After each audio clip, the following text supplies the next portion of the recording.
What's up, guys? Natasha Hausdorf, an incredible British lawyer. This is her closing statement. Gave an incredible.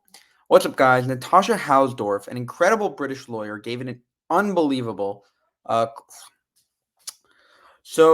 Natasha Hausdorf, an incredible British lawyer fighting for Israel, gave an incredible closing statement at the Monk debate a couple months ago, and it's worth highlighting now. Check it out. Natasha Hausdorf, 4 minutes on the clock. Your closing statement, please.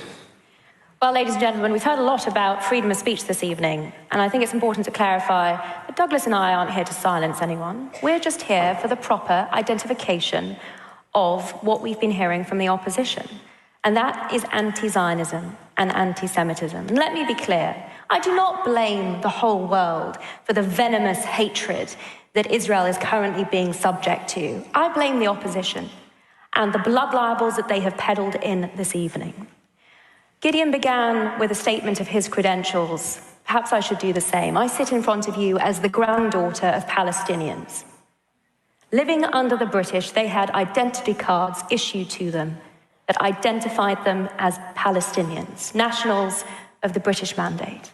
Think on that the next time you hear people trying to revise history and tell you what Palestinians are today, and suggest that that is equivalent to what existed before the State of Israel was formed. We have heard hostility to the State of Israel from the moment that Gideon got up. The suggestion that a gathering like this would be out of place in the Jewish state is preposterous. I've attended many myself. And you have the most rigorous, robust debate imaginable in Israel. More so, I would suggest, than anywhere in the world. But if the opposition really cared about Palestinians and the way that they profess, they would be calling.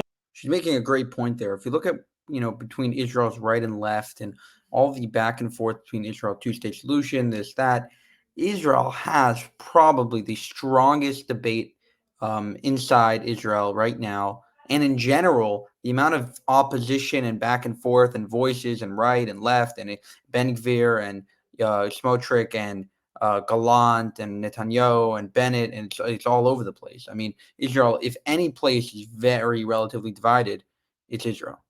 As I do, for Egypt to comply with its international law obligations, those that it's and the main point of that is that democracy allows for that. Signed up to in the African Union Convention on Refugees, which it acceded to in 1980, Egypt's responsibility to allow safe passage for refugees fleeing civil disorder in Gaza.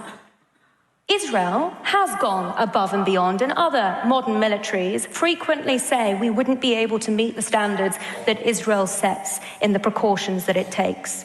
But it has had to move those civilians, or encourage them to move, it doesn't control them, to evacuate, to provide humanitarian corridors. When you think of the ease with which those civilians could be properly provided for the other side of the border with Egypt in Egyptian Rafah, where the aid that Israel is facilitating into the Gaza Strip wouldn't be diverted and stolen by Hamas, where aid workers would be able to assist them without being targeted by Hamas. I haven't heard any of that from the opposition today, and that is another reason that I say to you, what they are putting forward, the blood libels that they are peddling in, is anti-Zionism. And we also saw it in that comment from Gideon, give it back, referring to the West Bank. It's the settlers, the settlers. That call for the West Bank or Judea and Samaria to be Jew-free, as so much of the rest of the Arab world, Judenrein. We've heard that before, ladies and gentlemen.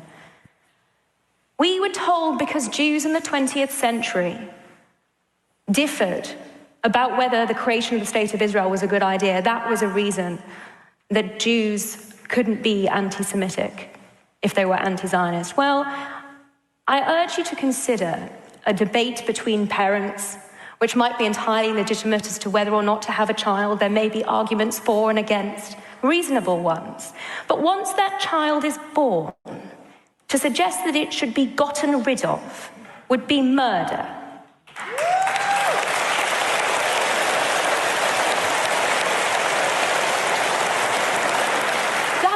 we have heard advocated by the opposition today.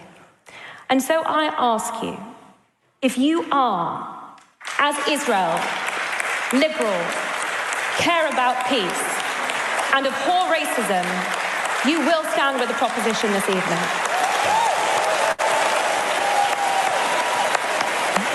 Wow. Great ending.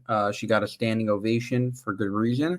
For more, subscribe to the channel. If you want to help us make more of the videos, go to buymeacoffee.com/JewishUncensored.